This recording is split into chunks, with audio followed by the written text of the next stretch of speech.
Sammy Brown to Clemson. Not only Sammy Brown, you get, I think we should just combine. Well, here, how does this affect Georgia? And then we'll talk about what Clemson has done this week as a whole. How surprised were you that Brown did not end up at Georgia? And why should Georgia fans not fret about the kid who lives 20, 30 minutes down there at Jefferson from Athens, was local, went up by all accounts all the time, was favored for Georgia for a long time.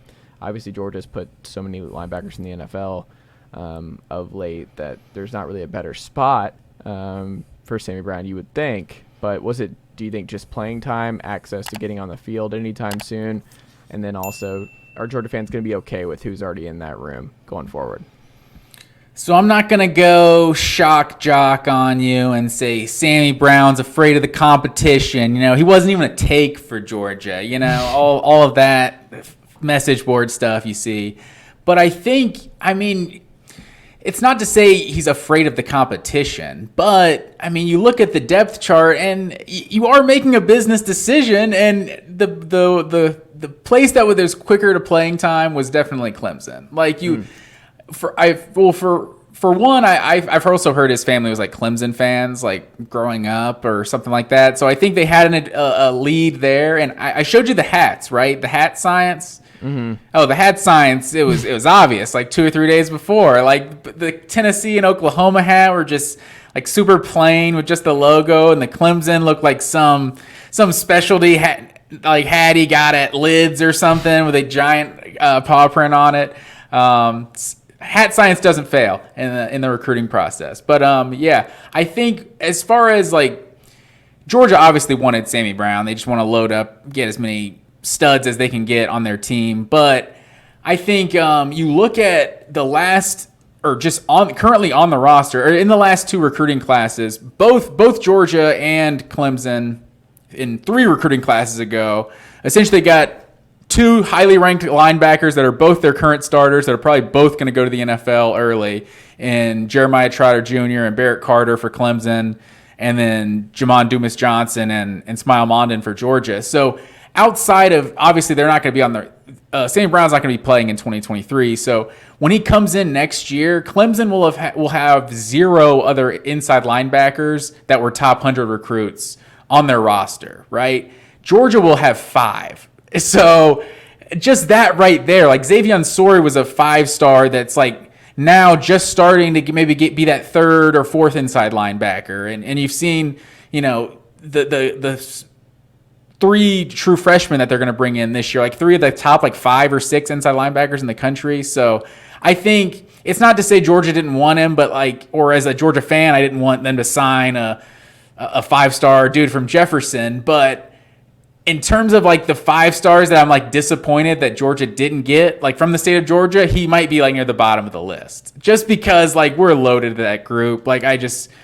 You got I think DeMarcus Riddick, if I'm saying that name right, committed for this class, who's I think a 5-star by some people. Yeah, T47 has him as a 5-star. And there's questions about how solid his commitment is, but. So that would be really big if they miss out on Sammy Brown and then get a decommitment. But yeah, I think if you're a Georgia fan, you can't really be too bummed. It's a big time get for Clemson, so it's not to minimize it or anything, but it's not going to be the reason Georgia doesn't sign a big time class by any means. You look at their class right now, especially in terms of why shouldn't Georgia fans worry, because they just got Justin Green's commit at a Mountain View, who's a top 100 defensive lineman. So it's just, I think Georgia now has got 10 top 100 commits. Their overall 24/7 composite ranking is basically equal to what Oregon and Tennessee signed last year. That were the 9th and 10th ranked classes in college football. They both had 26 and 29 commits in those classes.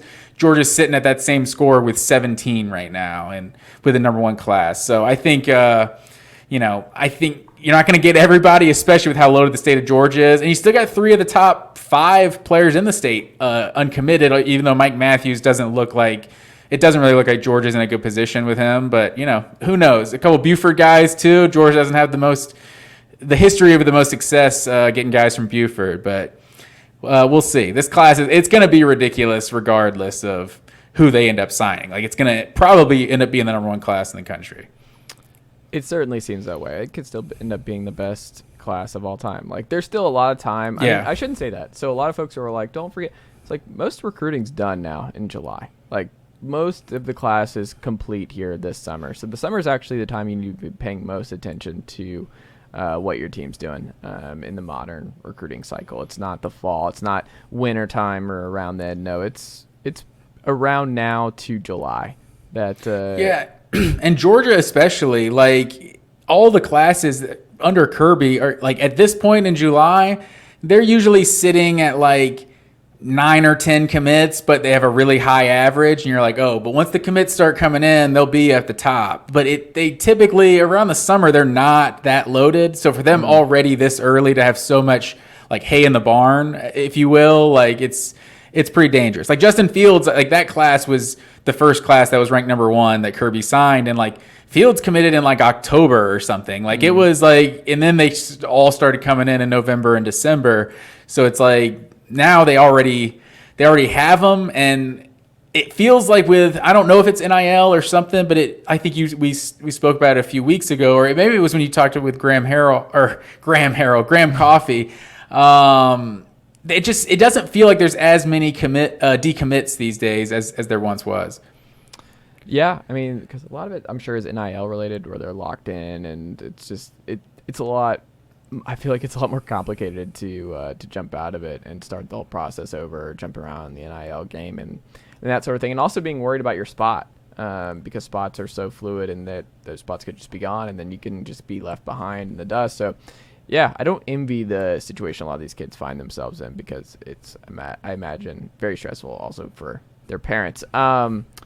That being said, huge week overall for Clemson recruiting. Dabo has really turned on the Jets this week, because you get Bryant Wesco, who's probably the best recruit. Like outside of it's either him, Matthews, Wingo, between Bryant Wesco and the three of them. 6'2", 170. Jeremiah Smith too. Excuse me. Like I think he's out there. Oh, yeah. Okay. Yeah. Jeremiah Smith too. I just kind of like, he's just the Ohio State guy. But you get, I thought you were just naming the top receivers. I hear you. Yeah, and TJ Moore, wide receiver out of Tampa, another 4-star. And this is something we talked about, where the last couple of years, one of the under-talked about things with Clemson, Matt Green, that you and I have talked about in this very program is like, where are the T. Higgins? Where are the Amari Rogers? Where are just the kind of guys that were forgotten with the Trevor Lawrence, Deshaun Watson years, where it's like they had a lot of big-time players out wide. They had skill position talent. It wasn't Williams. And Williams, like Mike Williams. Like, there was just a lot of dudes to go along with their 5-star quarterback.